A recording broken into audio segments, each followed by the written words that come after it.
نحمدہ و نصلی علی رسولہ الکریم اما بعد۔ آپ دیکھ رہے ہیں نور ٹی وی جدہ اور میں ہوں آپ کا دوست، آپ کا ہوسٹ محمد عاقل۔ گزشتہ ویڈیو میں جو سوال آیا تھا کہ کھانے کے بعد انگلیاں چاٹنا سنت ہے یا نہیں، اس کا جواب میں نے آپ کی خدمت میں پیش کر دیا ہے۔ اگر آپ نے ابھی تک نہیں دیکھا ہے تو پلیز اسے ضرور دیکھ لیجئے۔ یہ ایک ایسا عمل ہے، ایک ایسی سنت ہے جس سے بہت سے لوگ محروم ہیں، اور اس کی فضیلت آپ اس ویڈیو میں ضرور دیکھیے۔ بہرحال لیکن جب میں وہ سوال ریکارڈ کر رہا تھا تو ایک سوال کا جواب میرے سامنے واضح ہوا، جسے میں نے سوچا کہ آپ کی خدمت میں پیش کروں۔ عام طور پر آپ نے دیکھا ہوگا کہ ہم لوگ انگلیاں چٹکاتے ہیں ایسے۔ یہ جو انگلیاں چٹکانا ہے یہ جسم کی کسی اعضاء کا چٹکانا ہے۔ عام طور پر یہ سمجھا جاتا ہے کہ یہ معیوب عمل ہے، اور خاص طور پر نماز کے بارے میں یہ کہا جاتا ہے کہ یہ نماز کو، بہت سے لوگ یہ کہتے ہیں کہ نماز کو باطل کر دیتا ہے۔ کیا واقعی نماز اس حرکت سے باطل ہو جاتی ہے؟ میں آپ کو لے کر چلتا ہوں سماحت الشیخ محمد بن صالح العثیمین۔ ان سے یہ پوچھا گیا تو شیخ نے فرمایا فرقعت الاصابع لا تبطل الصلاة، اس طرح سے انگلیوں کے چٹکانے سے نماز باطل نہیں ہوتی، لیکن یہ کام بیکار کا کام ہے۔ شیخ محمد بن صالح العثیمین نے اور شیخ محمد بن اور جو سعودی عرب کی فتویٰ کمیٹی ہے، اس نے دراصل شیخ محمد بن صالح العثیمین نے فرمایا کہ نماز کے اندر حرکت دینا، دراصل 5 حرکت دی جاتی ہیں نماز میں، اور وہ 5 حرکت کیا ہے؟ ایک حرکت تو واجب ہے، اور دوسری جو حرکت ہے، پہلی حرکت جو ہے وہی التی توقف علیہ فعل واجب فی الصلاۃ، کہ آدمی کھڑا ہو نماز میں اور اس طریقے سے حرکت دے، اس طریقے سے حرکت کرے جیسے کہ اللہ کے رسول صلی اللہ علیہ وسلم کیا کرتے تھے۔ اللہ اکبر، رکوع میں جاتے وقت اللہ اکبر۔ تو یہ حرکت چونکہ اللہ کے رسول صلی اللہ علیہ وسلم کیا کرتے تھے، اس پر ایک مسلمان کو اجر ملے گا۔ اسی طریقے سے یہ تو ایک ایسی واجب حرکت ہے۔ ایک عمل ہے مسنون عمل، ایک حرکت ہے مسنون حرکت، اور دوسری ہے مکروہ حرکت، اور تیسری ہے محرمہ حرام حرکت، اور چوتھی ہے مباحہ۔ تو یہاں جو کیٹیگری شیخ نے بیان کی ہے اس کی تفصیل میں آپ کی خدمت میں، چونکہ انگلیوں کو چٹکانے کے بارے میں بیسکلی میں آپ سے یہ عرض کر دینا چاہتا ہوں کہ حضرت عبداللہ ابن عباس رضی اللہ تعالیٰ عنہ کے غلام شعبہ سے مروی ہے کہ میں نے ابن عباس رضی اللہ تعالیٰ عنہ کے پہلو میں نماز ادا کی اور انگلیاں چٹکائیں۔ چنانچہ جب میں نے نماز مکمل کی تو ابن عباس رضی اللہ تعالیٰ عنہ نے مجھے کہا، تمہاری ماں نہ رہے تم نماز میں انگلیاں چٹکاتے ہو۔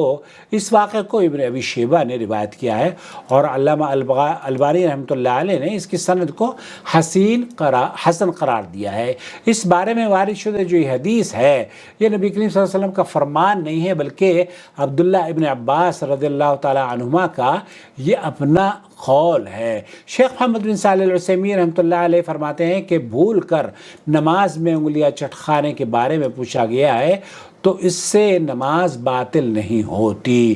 انہوں نے کہا انگلیاں چٹکانے سے نماز باطل نہیں ہوتی، تاہم انگلیاں چٹکانا فضول عمل ہے۔ جیسے میں نے کہا نا کہ نماز میں انگلیاں، اور اگر باجماعت نماز میں ایسا کوئی شخص کرتا ہے تو دیگر سننے والے نمازیوں کو تشویش میں مبتلا کرے گا۔ اس طرح یہاں انگلیاں چٹکانا اکیلے کی بنسبت زیادہ منفی اثرات ڈالے گا، اور یہ غیر مناسب بات ہے۔ سعودی عرب کی جو اعلیٰ فتویٰ کمیٹی ہے اس سے پوچھا گیا، نبی کریم صلی اللہ علیہ وسلم نے مسجد کے اندر ہاتھ کی انگلیوں کو ایک دوسرے میں داخل کرنے سے منع فرمایا ہے، اس طریقے سے داخل کرنے سے منع فرمایا ہے، تو کیا انگلیوں کو چٹکانا اس ممانعت میں شامل ہوگا؟ یہ واضح ہے کہ انگلیاں چٹکانے کے بارے میں کوئی ممانعت احادیث میں نہیں آئی ہے۔ تو انہوں نے جواب دیا، متعدد اہل علم نے مسجد میں انگلیاں چٹکانے کو مکروہ قرار دیا ہے۔ مکروہ ایک عمل ہوتا ہے جو آپ کر لیں تو اس پر کوئی آپ بچ جائے تو ٹھیک ہے، اور اگر کر لیں تو اس پر کوئی گناہ نہیں ہے۔ انہوں نے، بہت سے لوگ اسے ناپسند ضرور سمجھتے ہیں، انہوں نے اس عمل کو تشبیک ہاتھ کی انگلیوں کے ایک دوسرے میں ڈالنے کے مترادف قرار دیا ہے، اور اس لیے یہ دونوں تشبیک اور چٹخانہ حرکتیں فضول ہیں۔ تو یہ لجنۃ الدائمہ والافتاء کا فتویٰ، اور یہاں پر بھی اس سے معنی اور مفہوم جو لوگوں کا وہ ہے نا، وہ کہ آپ علیہ السلام نے مسجد میں اس طرح سے ہاتھوں کو اس طرح سے انگلیوں کو انگلیوں میں ڈالنے سے منع فرمایا ہے۔ بعض روایات میں کہا گیا ہے کہ یہ کفار سے یا یہودیوں سے مشابہت بھی ہے۔ بہرحال تو یہاں آپ کی خدمت میں جو میں عرض کر دینا چاہ رہا تھا وہ یہ کہ انگلیاں چٹخانے سے کوئی نماز باطل نہیں ہوتی، البتہ بہتر یہ ہے کہ آپ نماز میں نہ چٹخائیں۔ یہ بے بنیاد اور ایسی بیکار حرکت ہے جس سے آپ کو کوئی بھی فائدہ حاصل نہیں ہوگا۔ اللہ سے دعا ہے اللہ رب العالمین، اب بعض مرتبہ یہ ہوتا ہے نا کہ آپ گردن چٹخوا رہے ہیں یا میری کمر کا درد ہے تو کاش میری کمر کا درد کوئی چٹخ کے صحیح کر دے، اللہ سے دعا کیجئے میرے لیے۔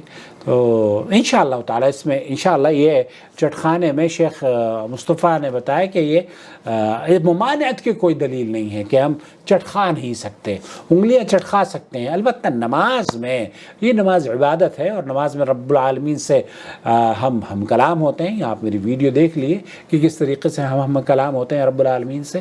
والسلام علیکم ورحمۃ اللہ وبرکاتہ۔